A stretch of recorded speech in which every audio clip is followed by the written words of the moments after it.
Thorpe. He's a player that came over in the Juan Soto trade to San Diego from New York, and to be able to get the opportunity to bring him into the White Sox organization is very exciting. Very polished right-handed starter, an elite changeup, and he's got strong pitchability. He's performed throughout his minor league career, and he has been nothing short of excellent in spring training. We feel like he's going to be part of our starting rotation for years to come. Jairo Iriarte, another right-handed starter. He's pitched up to Double-A.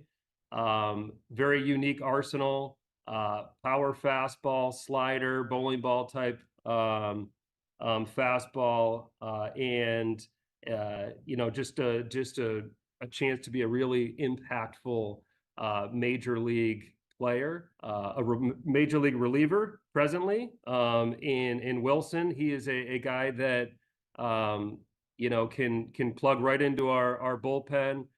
Feel like he can be an effective reliever for us, and excited to have him part of this package. And then Zavala, a high ceiling, potentially impactful center fielder that was 18 years old and was productive in Low A with San Diego, and will be joining our organization. But we feel like it's a very good haul of talent, both that can impact our major league club, right out of the gate, and then plenty of opportunities within this deal to really get some impactful players. Being that we're still a couple weeks away from opening day, it gets an opportunity for us to get around these players and get a better idea of who they are as people, and certainly more so on players and what makes them effective. And then we'll make decisions from there. But if you're looking at Thorpe, Wilson, Iriarte, we think that there's a strong chance that they're going to be on our major league team at some point. And then in addition, Zavala, obviously a very young player, and look forward to watching his growth throughout the year. He's certainly one of the top prospects in our game, and look forward to shaking. Well, hello, White Sox fans, and welcome to another edition of FutureSox Podcast, live and streaming on the interwebs. My name is Ian Eskridge. Joining me tonight is James Fox. How you doing, James? Hey, great to be with you again, Ian. How's it going? Indeed, sir. I will say that there's not really a ton going on, but there's a lot of stuff to get to. Yeah. So I guess we'll just go ahead and hop into it here right quick. And of course, my notes are disappeared. Yeah, I mean, I feel like we just did this, but we have Chris Getz quotes and more bad baseball and a whole bunch of stuff. Yeah, indeed. So going off of those Chris Getz quotes, what do you think that we can look at for a Thorpe estimated time of arrival? Are you thinking it's like in the next 2 months, or do you think it's later this year? Yeah, I guess I would say anytime after, I think April would probably be a surprise, but I think anytime after that. I think it kind of depends where they send him to, right? Like right now, if you made me guess, I'd say he goes to Charlotte. I mean, there's other guys too, like if Nastrini doesn't start on this team, is he first? Yeah, you would think so, right? You have, you have Schuster, who obviously has had some struggles that we'll get to. Jake Eater, I don't know where Jake Eater is, but I mean, in theory, if Jake Eater goes to Charlotte, he could run off 5 good starts. You know what I mean? So I guess it kind of depends on where he is in their pecking order, but I do kind of expect to see him fairly quickly just based off what they've kind of said. I know like Bruce Levine this weekend, like on 670, thought that he might be in the rotation to start the year, which look, I don't really get. I don't think it makes sense for the White Sox. I know people get mad at me like when I talk about the service time stuff, and I get it, but look, it's collectively bargained, and when your owner's Jerry Reinsdorf, I think more times than not, you're just going to take that 7th year when you can. And it's not like he's definitely ready, right? It's he's a little bit of a different case, I think. He hasn't even pitched at AAA. So, but no, I mean, if you told me he's in the rotation on May 15th, like I wouldn't be a surprise based on who's starting in it, right? I mean, he's definitely one of their 7 or 8 that they're like in contention for 5 spots.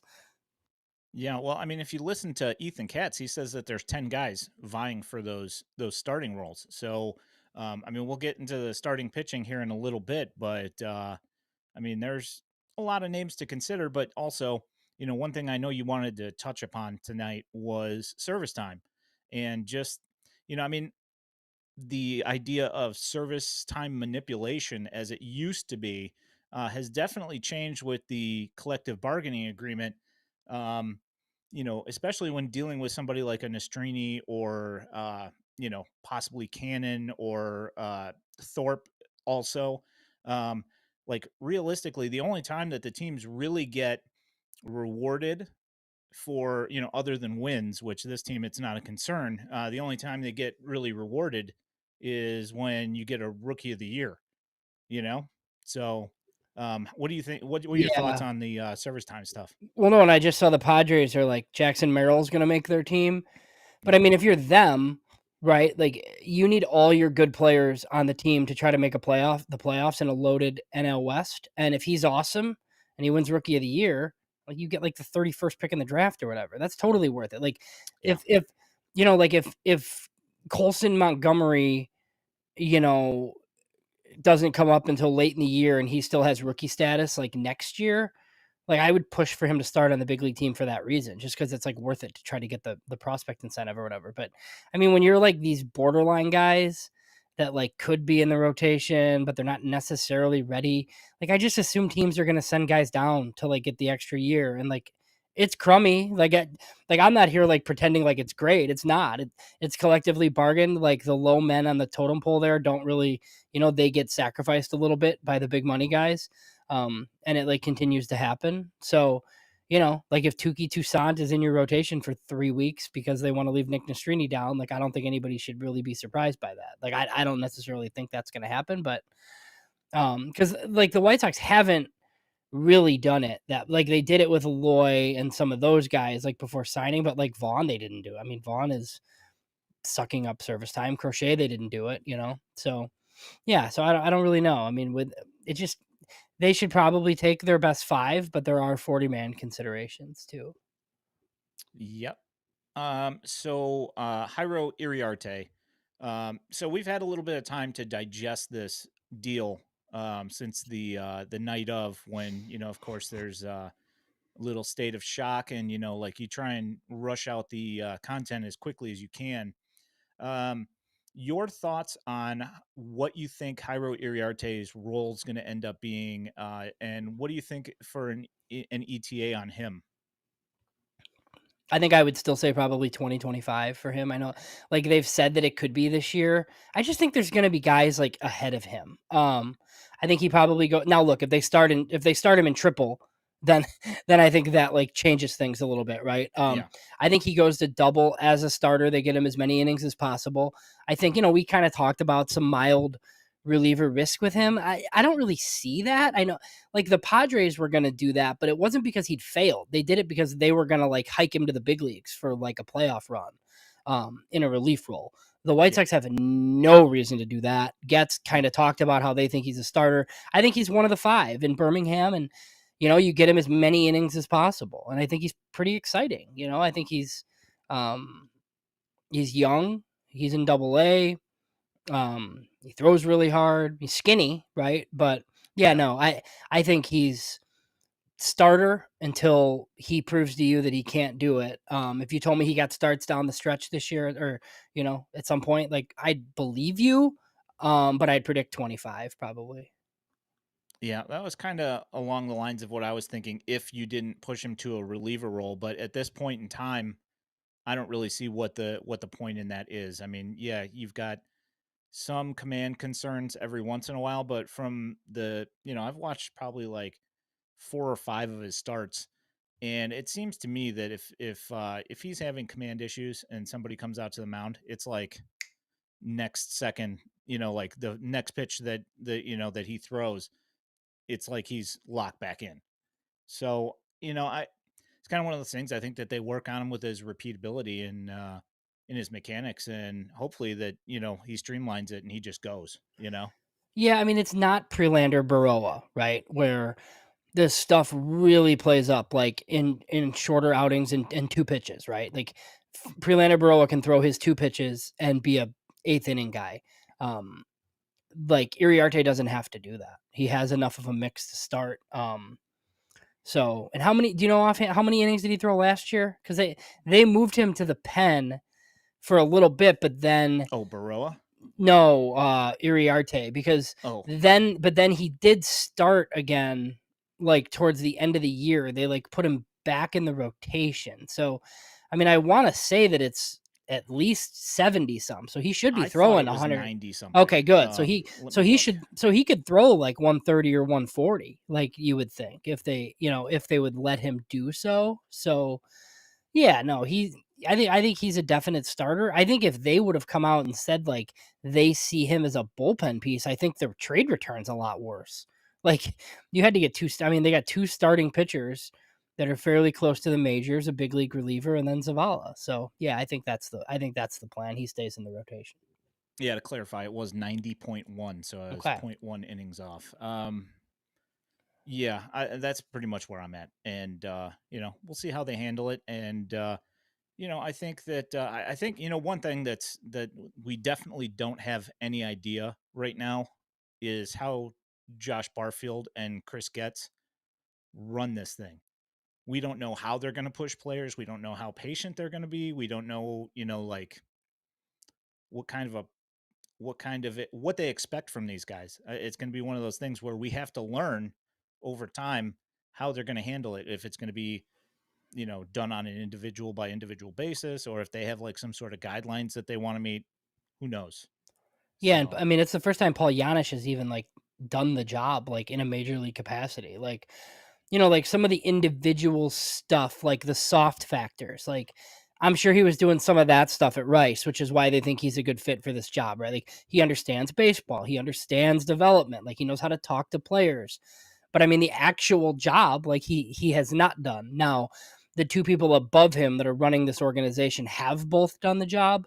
Um, your current general manager did the job like with two other guys and whoever else like with sticking their hands in it like totally, like maybe not so much like doing the way Chris Getz would have necessarily done things, so yeah, it'll be interesting. It's one of the things that I'm like interested in following like for FutureSox all year. Like what kind of differences do we see, because there's a lot of the same faces, but it's definitely not like the same people running things. yeah, no, it's going to be this is going to be a completely different way of, like I'm almost positive that we're going to see some really different ways they handle things.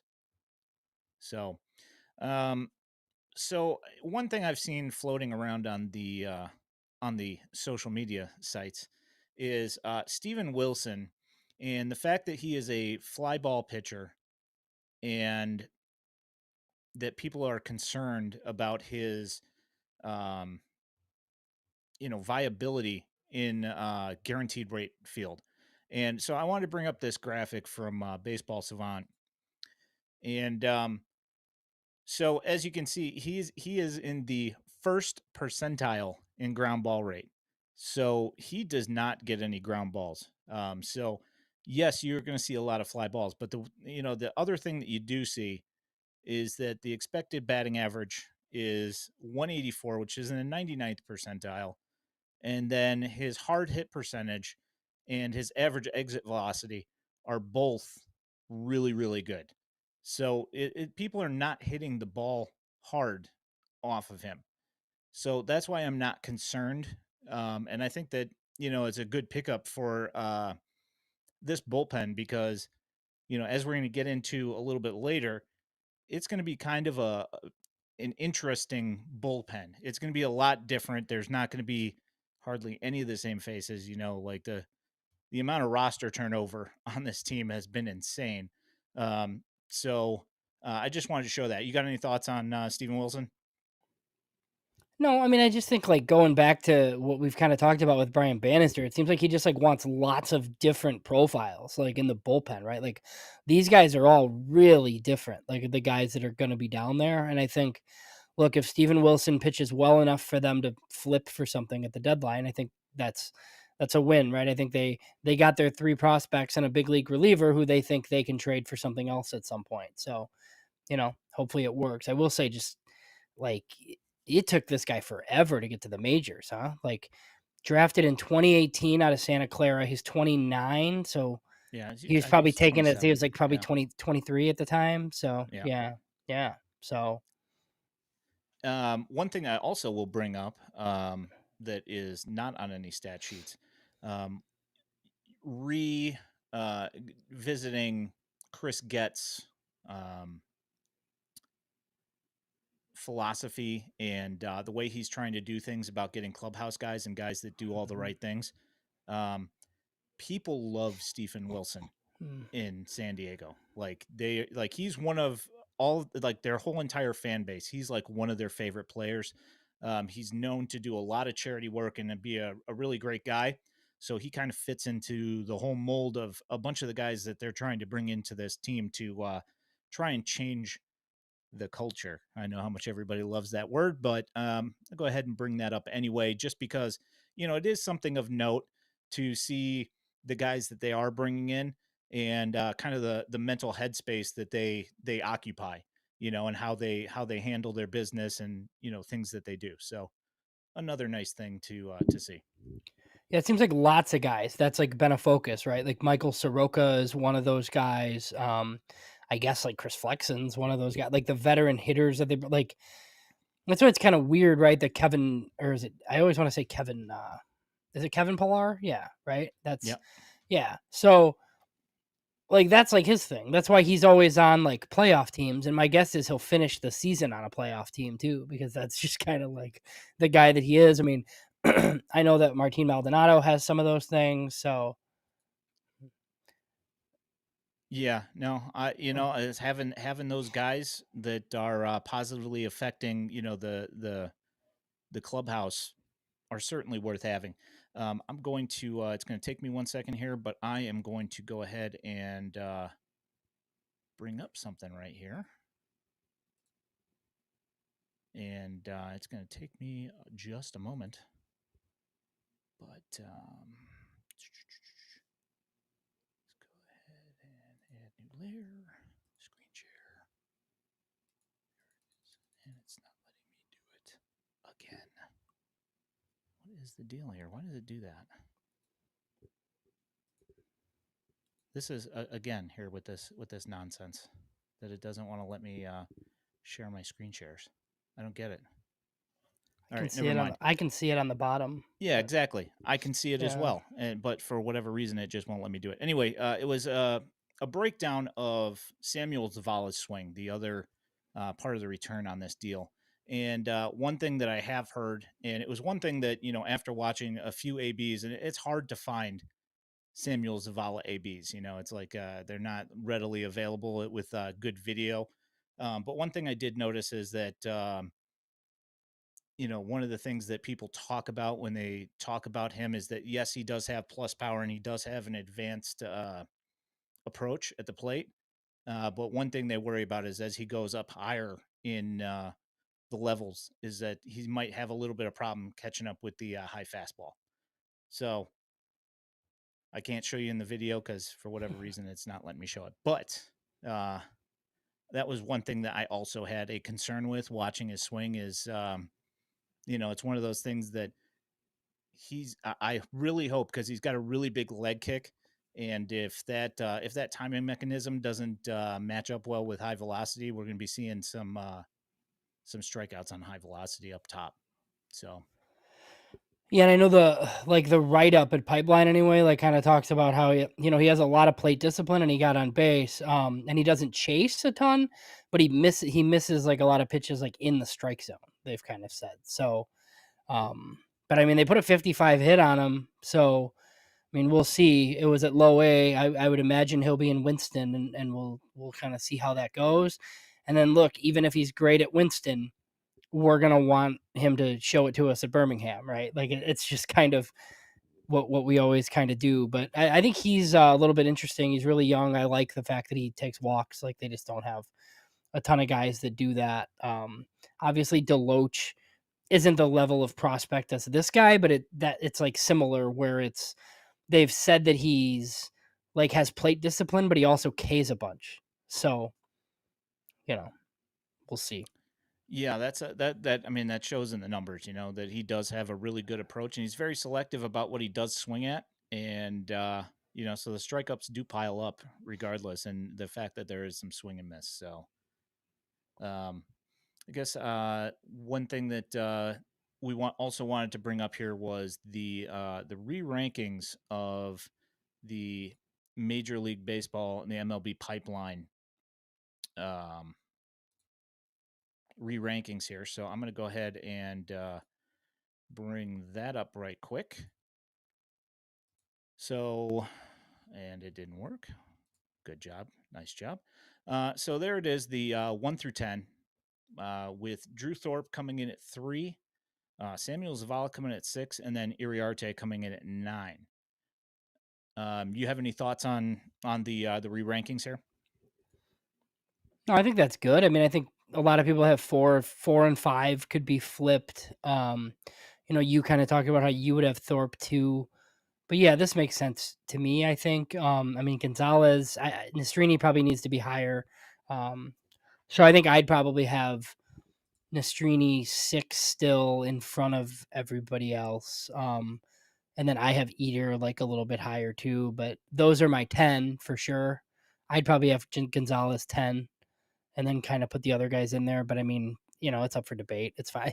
Like I would also, if I re-ranked, I think I'd put Zavala like ahead of Iriarte. I feel like you might not, but yeah, I mean, these are the 10, I think, for sure. Yeah, the Zavala thing. You know me. I haven't seen enough of Zavala to feel like he should be that high. I mean, I know that the power tool is ridiculous, and the fact that he is a good defender from what I'm hearing. But until I see more of that, for him to be above Iriarte, I don't know. It would be close, you know. Yeah. But like we have our quibbles with the MLB Pipeline list in general. Just in like some like little numbers movement, here and there. Anyway, question from Trey Williams says, "How I does saw that. Yeah. James feel about comparing Dom Fletcher or Josh Reddick after the trade?" Just it's spring training, but Yeah, it is fake. Yeah, it's fake baseball. I mean, I think I said Josh Reddick, I said Cole Calhoun, like that type of guy, mostly because I thought like comparing him to Adam Eaton was lazy. And honestly, like I didn't even know he'd been that bad. Because I'm letting Ian watch the spring training game, so I don't have to be quite honest with everyone. But I yeah, mean, no, it's I hard to check it out. find. Like as well. I've seen statistics, but I don't really read too much into them because they don't count. So, yeah, I don't know. I mean, I we'll see if like the comparison makes any sense. But I mean that type of guy, I think defense. First hits righties, can't play against lefties. More power than it seems. So I don't know. I know Trey doesn't think that. He told me that on Twitter too. He doesn't think that comp makes any sense. But I was just trying to Cliff Notes version when they made the trade. Like, hey, this is like kind of who he's similar to. So Yeah. I just brought up 11 through 20 here, just so everybody could see how how everything else is kind of bounced down post trade. And I mean, no major changes, obviously, but for the most part, like everybody behind him just kind of bumped back 3 spots. Not really anything crazy here. Just some extra stuff here. That Shane Drohan managed to hang on. And who knows when we'll end up seeing him again anyway. So let's move on to everybody's favorite topic, which is spring training battles. Um, do you want to start? Now, I know the one that you know we've been talking about the most this entire time has been Sheets versus Moustakas, and from what I've seen, and it's been probably about 40% of the games that they've played, and Moustakas has not really impressed so much. He's been having a pretty rough spring training, but he's got 12 years of service time or something like that, and Yeah. he's been around for a long time. So you know how much do you really put into his spring training numbers, and like what does he look like in a cage? I have no idea. So it's like I don't know how ready he is for the season to ramp up, but I do know that he's old and his numbers have been going down for a few years now. Yeah. How do you feel about that quote unquote battle that's going Yeah. on right now? Well, I think it just like depends if they want to keep Moustakas. Like, do they care, right? Or will they just cut him? Like, if they're totally fine with saying like you didn't make the team, that's it. Like, because I don't really see him going and playing in Charlotte. And like Sheets has an option, so it could be like you add Moustakas to the 40, give him a shot. If he stinks, you just DFA him, whatever. And then because Sheets can go to Charlotte, it's not like they have to get rid of him. So I think that could be like the difference there. I know we've been talking about how many 40-man spots they're going to have to create. I know with our guy Braden Shoemake, he's a little hurt. But it seemed like there was some push for him to possibly make the team. And now with Sosa like not really in the picture, Rodriguez not really in the picture, they would have to add Remillard back to the 40 anyway. I think Danny Mendick is probably the utility guy. So you're going to have to add him and Pilar both to the 40-man.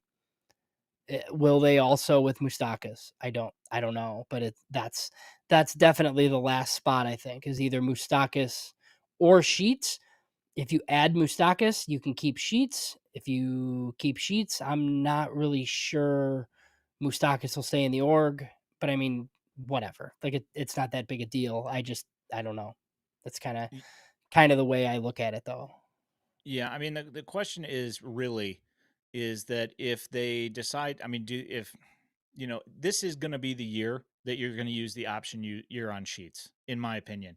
If you don't use it this year, um, you're not going to use it next year, and if you want to keep him around, this is the year to use the option year, and hopefully that he can do something that's going to improve his game, whatever that is, that's going to help him be more useful to the organization.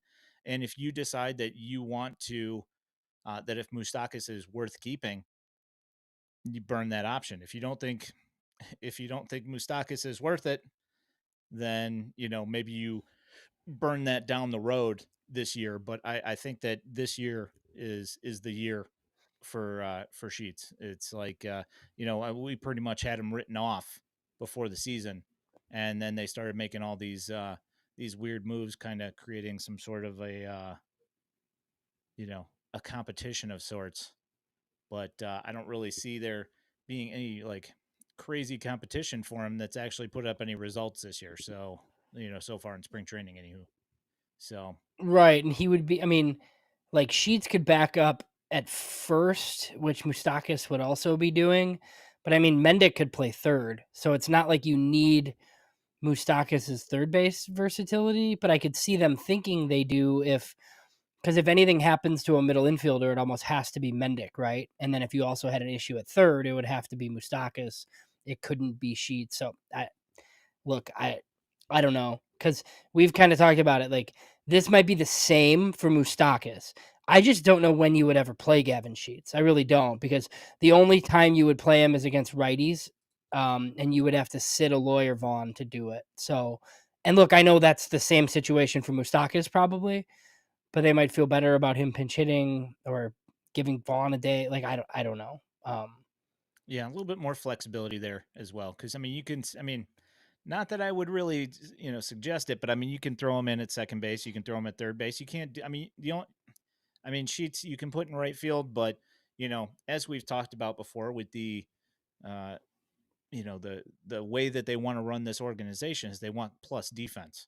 And not that Moustakas is a great defender, but I'd say he's more versatile and probably a slightly better, possibility of defense wherever you'd put him over Sheets.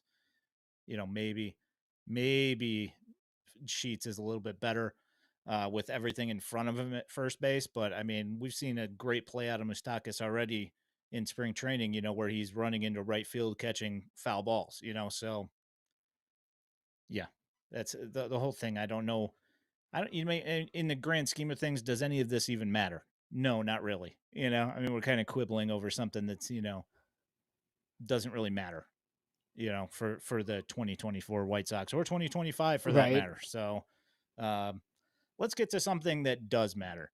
The spring training season so far has shown us some things with the rotation. And today, Nick Nastrini went out and threw 4 scoreless. He's got a .82 ERA through 11 innings with a .82 WHIP, and has looked absolutely fantastic. Now, do you think he's going to make the opening day rotation, or do you think he's going to Charlotte? Is that what you have him slated for? I mean, I assumed that he would be in Charlotte, but I don't know who the 5th starter is then, because like if it's not Tukey, you're talking about another 40-man spot for a guy that's like not part of the future, like a Chad Kuhl or somebody along those lines. I don't really know who else it could be at this point. Even if they sign somebody like tomorrow, that guy's not going to be in the opening day rotation, right? Like, what have Mike Clevenger or Michael Lorenzen been doing this whole time? Like, are they ready to pitch to start the year? Like, my guess is no on that. So, unless you're like throwing Tukey in the rotation or you're skipping. I mean, I guess you could skip the 5th guy like the first couple times if you wanted to, maybe, and then you start him down. So look, I feel like if I had to bet on it, I would still say he goes down. But because is he on the 40, Nastrini?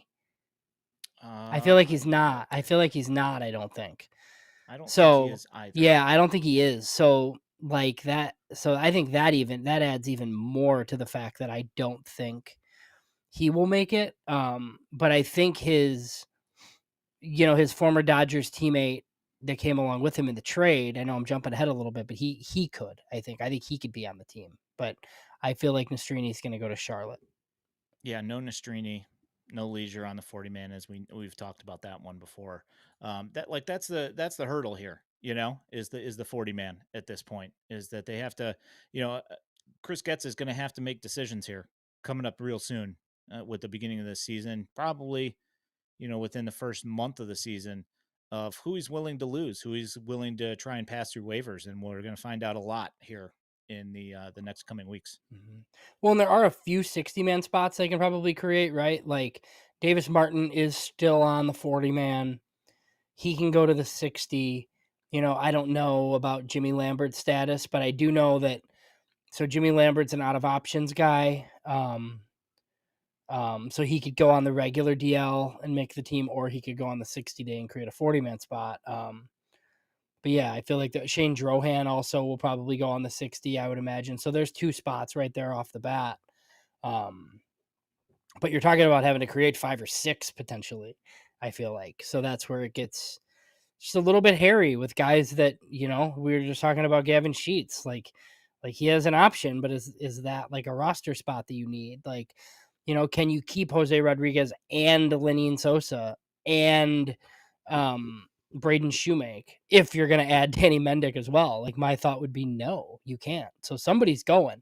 Like, there could be some minor trades coming to clear up space.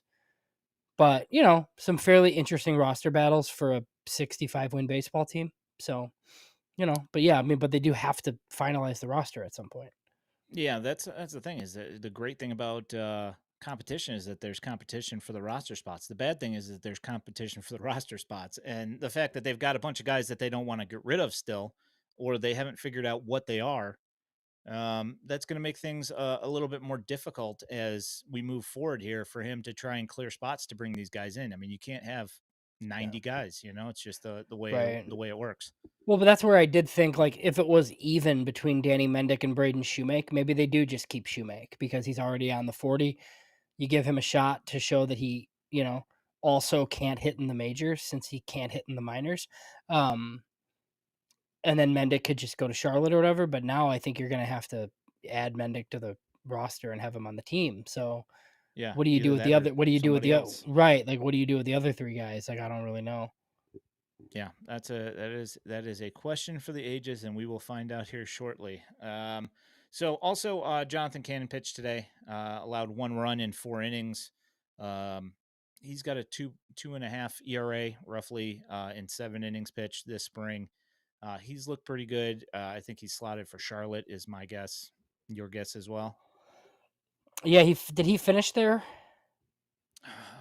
I can't remember if he. I can't either. Yeah, but it's been months. I feel like sending him back to Birmingham at this point doesn't really make any sense. But one of the things that we've often talked about is like the number of veterans or 4A types that might be starting in Charlotte. I just don't know how many spots there are or what they want to do. He was in Birmingham. So he Yeah, hasn't been to Charlotte yet. So I mean, in theory, like it would be great to have, Jared Schuster, Nick Nastrini, Jonathan Cannon, Drew Thorpe. Like if that's your Charlotte rotation, that's pretty cool. But I think you're gonna have Chad Cool and some of these other guys maybe that we've seen like down there too. So I don't know. They're both, those are all upper minors guys, and I didn't even mention Jake Eater, who likely go. And I don't really care where these guys go. And look, like they could bring a guy straight up from AA. It's like not that big of a deal. But you do need like places for these guys to like all go pitch. Yeah. Yeah. So I'm gonna go ahead and bring up the guys who are still left in camp here. Just so we can peruse the roster here and see who's still on there. Guys that we know that are injured. Brebbia is in the mode right now where he's just starting to throw off the mound, and he's looked fairly good, but we haven't seen him yet. I mean, any guy that's using a little scooter because of a strained calf, to me it's probably going to take him a little while to ramp up. Joe Barlow, shoulder injury. We don't know how long it's going to be until he comes back. Jimmy Lambert, shoulder. And then we had Perlander Baroa, who had a shoulder as well, but now he's back throwing, and it doesn't look to be anything serious. No surgery needed for either Lambert or Perlander Baroa, so that's good. But there are still a lot of names here. 49 guys still in camp. We know that a couple of guys every day for the last couple of days have been getting sent down. Schuster got sent down. Burdick got DFA'd and got picked back up by the Orioles. So RIPIP for him.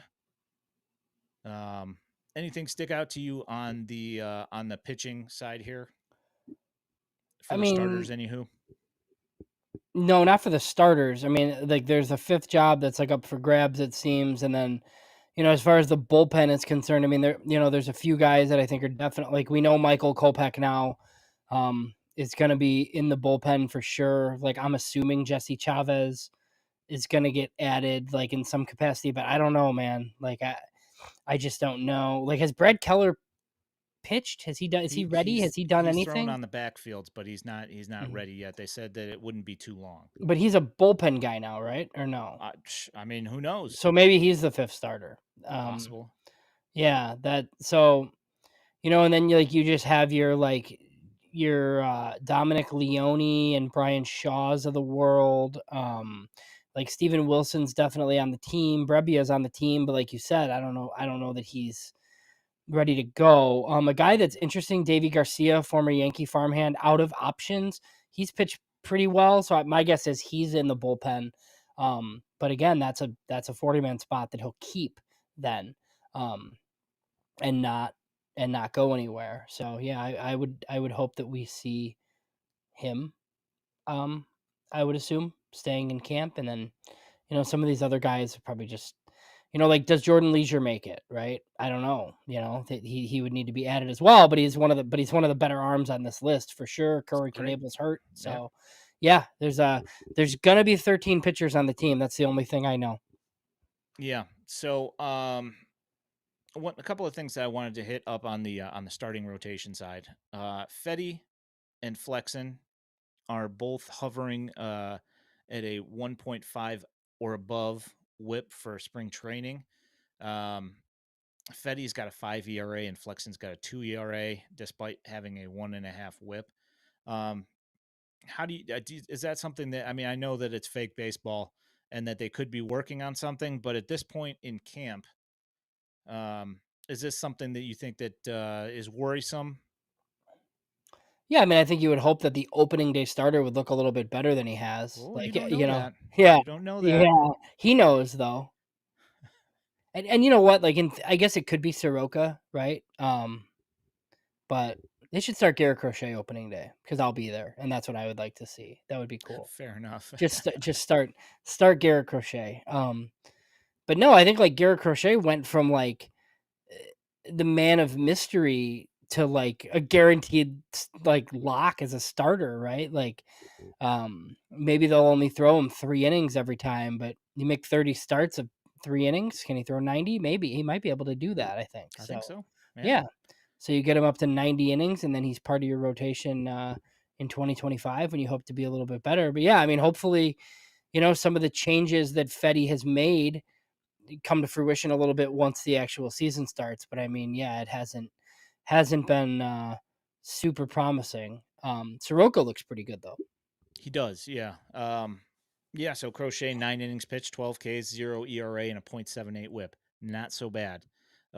If he were to be the opening day starter, I would be very happy about that, at least for 3 innings. Yeah, we did bring this up, Clutch. Someone pointed out they don't need a fifth starter until April 5th. So, one thing that we had talked about because Cease was here is that with Cease being here, he needs a start every 5 days. Now that they don't have that, how would you feel if they did go to a 6-man rotation? Because that was something that we had mentioned as a possibility, not necessarily seriously, but now that Cease is gone, it's a possibility. I mean, what do you think about that? I mean, obviously you'd have to have the arms to be able to do it. Yeah. Yeah, they don't have 6 starters, but I mean, yeah, that you could do it now. The reason you couldn't before is because of Cease for sure. Or you could do some sort of like piggyback tandem thing.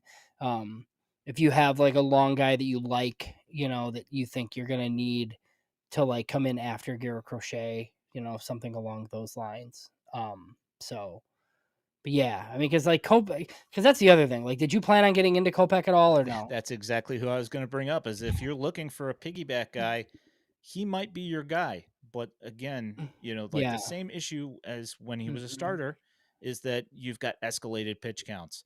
And even when he had his 11 pitch inning the other day, he was behind in every single count when he got his outs. So, I mean, is that going to be, that could be one of those things that just blows up in your face anyway. Yeah. So who knows? So if you're like me and you're I'm assuming that they cut the cord on this project for multiple reasons, right? Like they can't have, the 2 inning starts, right? Where you're like destroying a bullpen for a week, even if you're not planning on being any good, right? And I think that they're trying to like extract as much value from what is left of Michael Kopech as possible, right? So like my interpretation of this whole thing has been like prop him up as much as you can and then see what he's worth. Like I think they fully intend to just end the Michael Kopech experiment and trade him.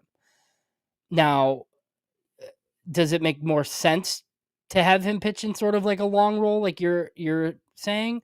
Or do you just make him the closer and hope he's good and then trade him? I don't know. Like, I don't really have the answer. Like, I could be sold either way.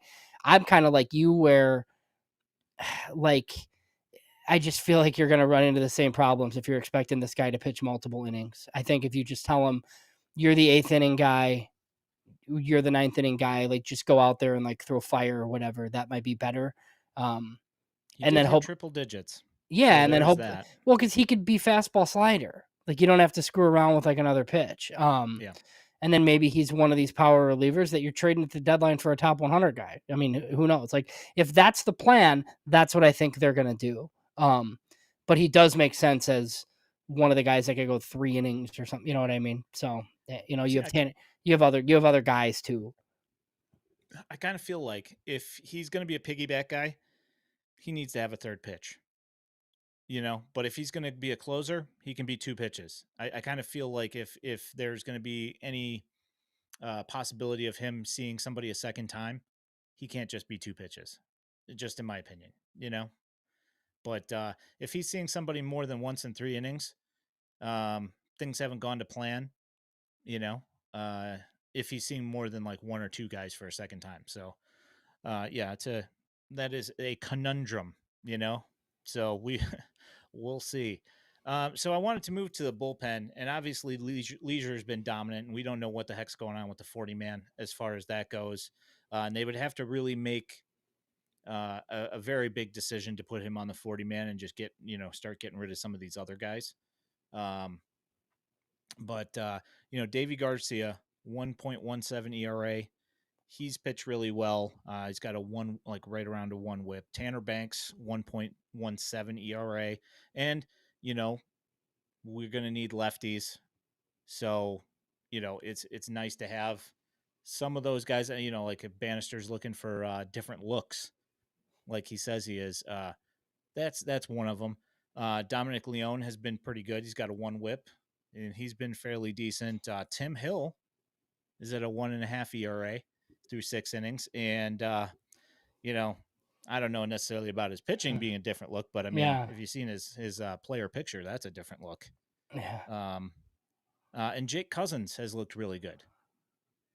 For, all intents and purposes, he's 1.8 ERA with a 1 whip and 5 innings pitch. And one thing that I've really been looking at, as far as the roster construction goes, is I've been really paying attention to who's getting the most work, because it's either those are going to be guys that are most on the bubble or guys that they think are worth putting on the roster. And all those guys have put up some, have put some innings in. So I don't know, who's going to end up taking all these bullpen spots. That I don't know. But I do know that those guys have been performing.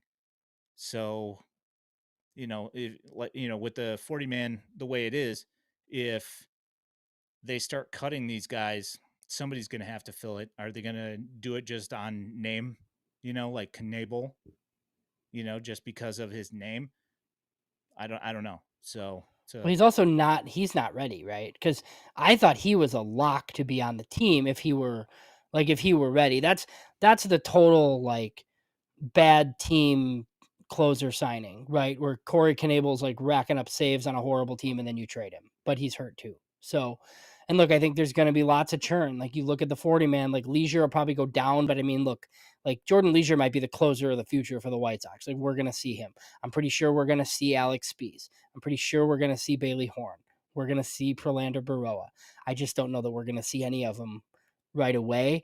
But it's also not like you owe anybody anything. Like these guys are very easy to cut the cord on. Like if somebody's really bad and killing you, like as soon as the season starts.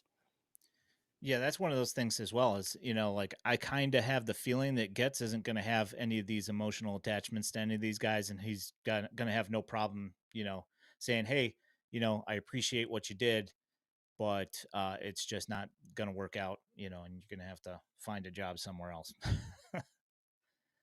But Chad Kuhl, he's, they've given him a bunch of innings and he's got a 6.14 ERA, and he's had some decent innings, but he's had some really bad blow up innings as well.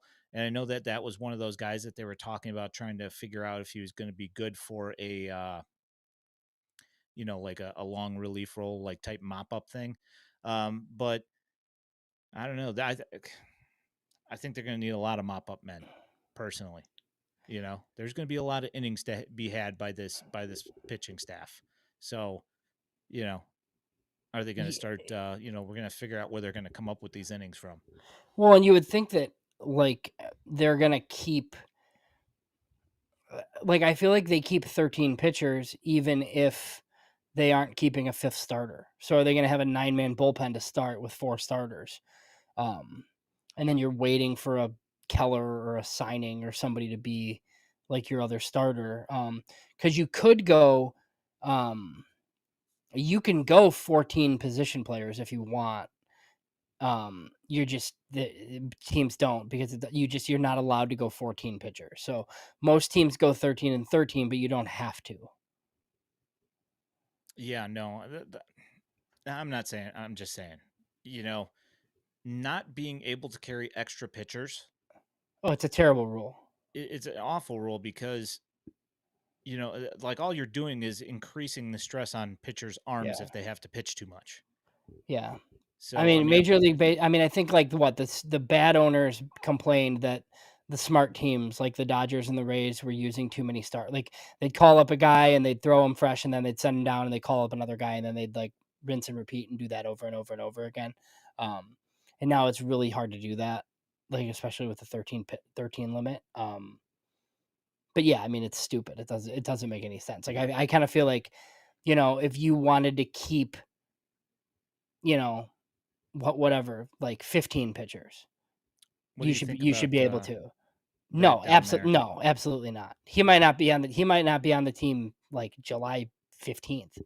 Yeah. No, I think he's a definite like trade candidate because I think he's going to be pretty decent, right? Like some of the questions about trades, like any reliever that's not named like Jordan Leisure or like one of these young guys, if they're any good, I would think would be on the market. Same thing with a Michael Soroka or a Chris Flexen, awesome first half somehow gone, right? The real questions are on the offensive side with guys like Yohan Moncada and Eloy Jimenez.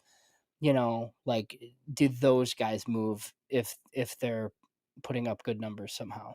I think those are the big, but the pitching, yeah. I mean, that's why I understand like Wilson as the throw-in, right? He's 29. Is he on the next good White Sox team? Probably not. But he might bring you some sort of decent piece that you can essentially add to the Dylan Cease trade return. Yeah, that's fair. Yeah, and it's as Clutch mentions, it's 29, so there's no reason to hold on to a Wilson. So he would be easy to get rid of because I'm assuming that he's probably going to put in some work this year and put up a decent ERA and WHIP, and he'll be wanted, and we've got no reason to keep him around. So yeah, Brebbia is the same way. Like all these guys are the same. Like if they get in there, we talked about Knable, like those sorts of guys. Yeah, I will mention you mentioned Jesse Chavez earlier, and I know that he is a longtime veteran pitcher, but man, he has not looked good so far in spring. Yeah, it training. might be He gave up another couple today. It might be the end of the road. I mean, and I wonder how willing he is to just like keep playing. Like if he's willing to go down to Charlotte and hang out, like I'm sure they would let him do that. And if he pitches well, like I'm sure he'd be up, right? I don't know. Like some of these veterans have opt-outs. They don't really tell us about those, or randomly like a veteran pitcher. I know you're familiar with this, but like, they're just gone all of a sudden. Like, oh yeah, they had an opt-out, they left. Like, type of thing. Like, because they weren't going to make the team or whatever. I don't know that status with some of these guys. Yeah, me either. Haven't seen it. On the injury front, we talked about Braden Shoemake. He caught his cleat on the edge of the turf, and he's going to be out 2 to 4 weeks. I'm not even sure what kind of an injury it is, other than that he tripped and there's something going on. I did note, I tweeted about it yesterday, kind of, when we did the split squad games yesterday, and no Eloy for the third day in a row. I was like, what is going on here? What are we doing? And Pedro says today that he was just getting a rest. Spring training. Are we going through this again already? But he was back today, and he did I think I mean, it's not on TV, so I can't say for sure, but he did get a single in the first inning that I think it was ruled an error. Yeah. But the announcers were saying that I don't know who's scoring this game, but it should have been a single. And it was like a hustle single. So he's still running. So hopefully everything's fine. Yeah. We'll see. And we talked about the Perlander, Burrow, and Jimmy Lambert. Perlander's back throwing. Jimmy Lambert's probably going to be out for a couple of weeks, and then he'll start throwing again, apparently, but no surgery. And then Joe Barlow also missing. So anything else for this week that you got, James?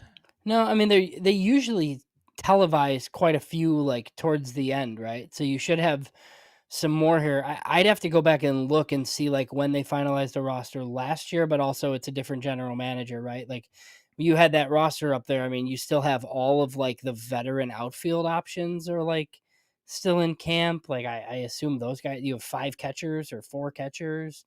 Um, it seems kind of pointless. So there should be like more cuts coming here so that the actual team can play together a little bit, you would think.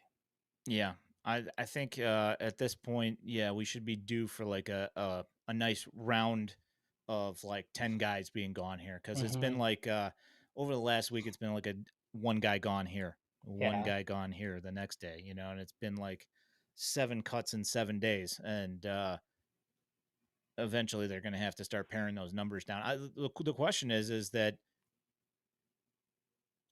is he having trying to figure out right now. He's got his big board up there and he's trying to figure out which names he can remove off the board and which ones he wants to keep. I mean, it's going to Right. be interesting moving magnets around and stuff. Well, and then there was like the notes on the free agent pitching. Like I thought that would move sooner. Like it seems like that might not happen. Like now Michael Lorenzen's being linked to the Yankees. That's I Yeah, thought that right off the bat. like Clevenger's asking for 20 some million. Like I just like I'm just like not that interested in that because I'd prefer a guy that they could flip, and they weren't really able to trade him last year. And I don't know if that was more because of the option than him just kind of being an idiot and teams not wanting him.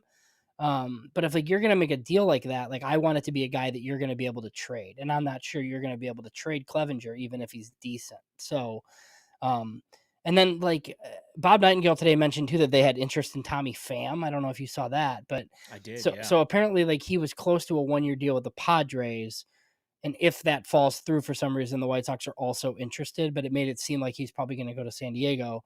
But that's curious. So is that instead of Pilar? Is it instead of Fletcher? Like Yeah. like I don't know. So Yeah, I mean, I wouldn't be unhappy at the signing. I just wouldn't play fantasy football with him. right, exactly. So, Hey, I don't want him to get mad and attack me or anything. yeah, I'd be mad at your roster decisions, which you've already got Twitter mad at you over Justin Fields, so you know how that goes.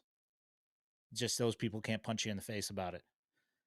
So you got anything else this week? All right, so I wanted to make sure that I got this in there before we called it a night.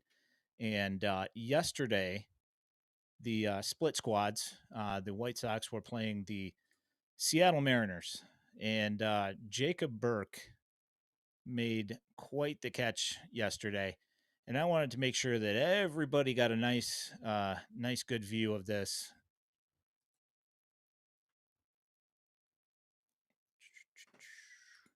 Go ahead and bring up the audio. Watch this. Ty Pete hit it a long way. Look at this catch. Look at this catch. Woo! And I like what Pete did. This kid named Burke makes a wonderful effort. Reminds me of Ben Gamble. And he said, dude. It's good stuff. Good sportsmanship. So, yeah, that was a great catch. So I just wanted to highlight it because when you see things like that, you want to, that's like Sports Center top 10 type stuff. So I wanted to go ahead and throw it up there. Well, I'm guessing Jacob's going to be the center fielder in Double-A, most likely. I mean, Tatum can play there too, but those two guys probably in Birmingham. Yeah, and I mean, we haven't seen Yoelqui Cespedes. So, yeah, he's probably in Charlotte though. If he's here. I mean, I would imagine so, but all right. Yeah, I mean, gotta. Yeah. Don't care. Yeah, no, I mean, but here's the thing: is that in the past couple of days, I've seen a bunch of guys come up and get time. I saw Duke Ellis. I saw Terrell Tatum. I saw Jacob Burke. I saw Tyler Neslony. I've seen a bunch of outfielders. You know who I haven't seen? Yoelqui Cespedes. So my question is, is he going to even be here? No, he could get released, and I wouldn't be surprised. I mean, at I all. wouldn't be shocked. I mean, I would think that I would have seen him by now. I mean, like I'm seeing Taishi Nakawaki. I'm seeing Riku Nishida. I'm seeing all sorts of guys from the minor leagues, but I have not seen Yoelqui Cespedes. So that makes me kind of go, what's going on here? You know, has he fallen out of the good graces? I saw that ground ball to Riku Nishida. He wastes no time getting the ball to first base. Yeah, very quick transfer, but you know, like you also see that it's like a 6-foot high ground ball, and he's catching it over his head. So there is that. It's kind of fun. Well, the natives in Winston-Salem, North Carolina, are gonna love that man. So. Yes, they are. So you good? All good, sir. All right. FutureSox.net. You can find all of our written content, and you can find this podcast.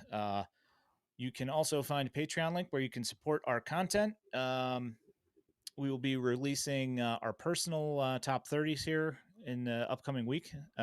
So that'll be fun. At FutureSox on Twitter.